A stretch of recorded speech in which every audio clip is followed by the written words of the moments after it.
Our present lesson is on David Hume, and in particular, his inquiry concerning the principles of morals, chapter 10 on miracles. Now, the reason I'm teaching David Hume, Clifford, and then Bertrand Russell, chapter 2, here at the end of this Introduction to Philosophy course, is to push you to take reflections, to make a reflection upon your beliefs and whether or not those beliefs are well founded or they are based upon simply prejudice. What really is your evidence for your beliefs? Too often in contemporary culture, we take the idea of belief as something you sort of plot for and then defend. That is probably not the attitude we should take toward our beliefs.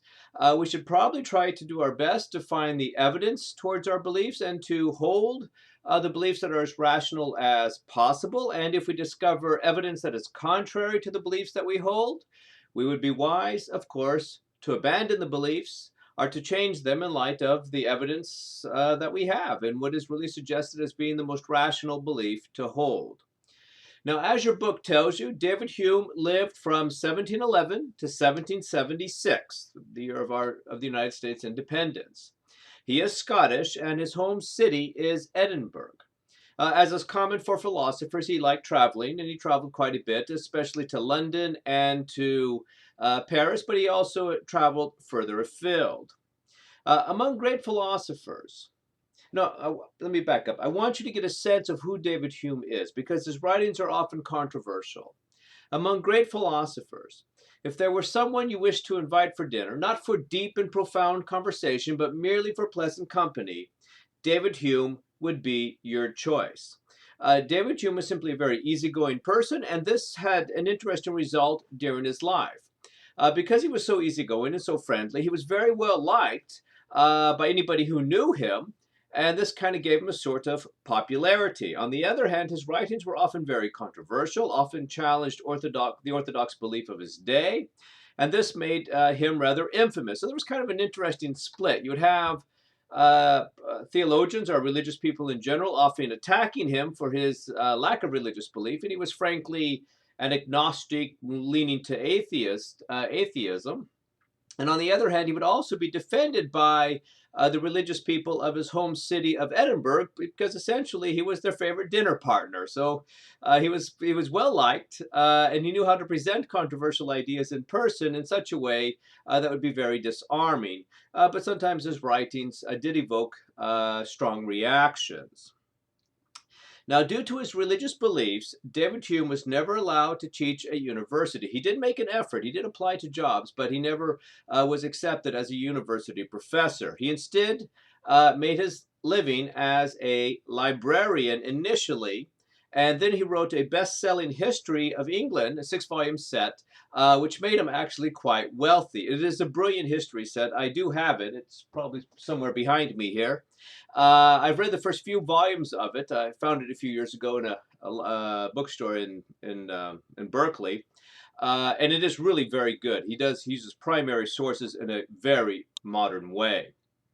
At any rate, so he's a librarian and writer to make a living, and he also wrote the philosophical works, which has made him to be considered perhaps the greatest philosopher in modern English history.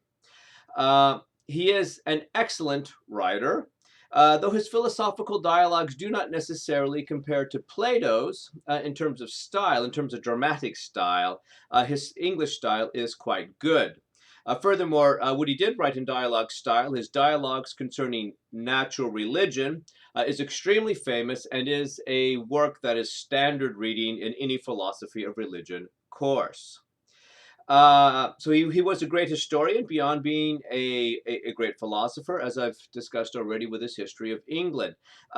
History at this time was something of a new discipline, I should say. You might think there always has been great historians. That is not really true. You can have chroniclers, legend mongers, but real good historians are rare. And some civilizations for hundreds of years will lack a good historian. So it's not self-evident that a history will have that kind of critical self-reflection upon its own past in the way that would be required if you're going to have a good historian. David Hume was by all means a superb historian. Before him, already Leibniz, who we already have read, was somebody who got the ball rolling in terms of writing excellent history. Voltaire and Gibbons, contemporaries of David Hume, were also superb historians. David Hume's thoughts on philosophy and on ethics are largely informed by his extensive historical knowledge. You needn't always agree with David Hume, but he is a non polemical and pleasant writer. Uh, Philosophers always find it very stimulating to read David Hume, even when we disagree with him. He was somewhat precocious. The work considered by many philosophers to be his greatest work, A Treatise of Human Nature, was published in 1739 when David Hume was only 28 years old. The text we are going to read is thus considered to be one of Hume's later works, An Inquiry Concerning Human Understanding, which was published in 1748, when Hume was still only 37 years old. He wrote a brilliant work on ethics, An Inquiry Concerning the Principles of Morals, much of which I teach in when I teach an ethics course, published in 1751. And the dialogues referred to earlier, we think were written around this time as well, though they were not published until after his death. His latter life was largely taken up by his historical work, though he still wrote some brilliant essays from time to time, including one of my favorites in philosophy of art, entitled On the Standard of Taste. Now, I will share with you that reading and teaching Hume's later works has left me enormously impressed with his accomplishment, especially An Inquiry Concerning the Principles of Morals. It's one of my favorite works in philosophy, period.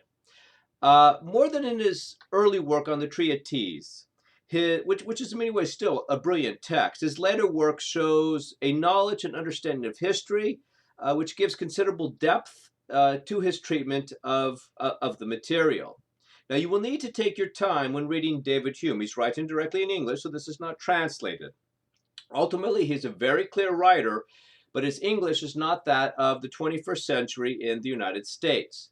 For example, if I were to say to you, one should be pertinacious, not in one's beliefs, but in one's efforts to avoid specious arguments, you may not have understood what I was saying.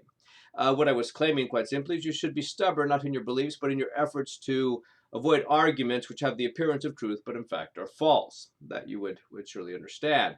But David Hume's vocabulary of the 18th century is going to be a little bit different, and you might have to keep the dictionary nearby and look up some words. We shouldn't exaggerate this, however. It is largely the same English as you would find in the novels of Jane Austen, who many of you have read in your literature classes. The difference, perhaps, is that philosophy has to be read very, very carefully.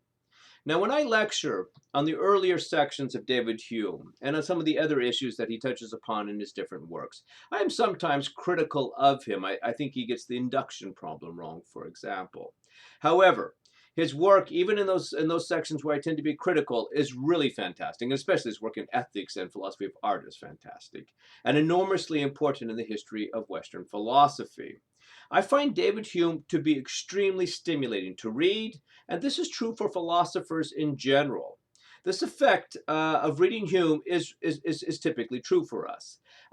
Immanuel Kant, for example, the German philosopher of the late 18th and early 19th century, said with probably only slight exaggeration that reading David Hume awoke him from his dogmatic slumbers.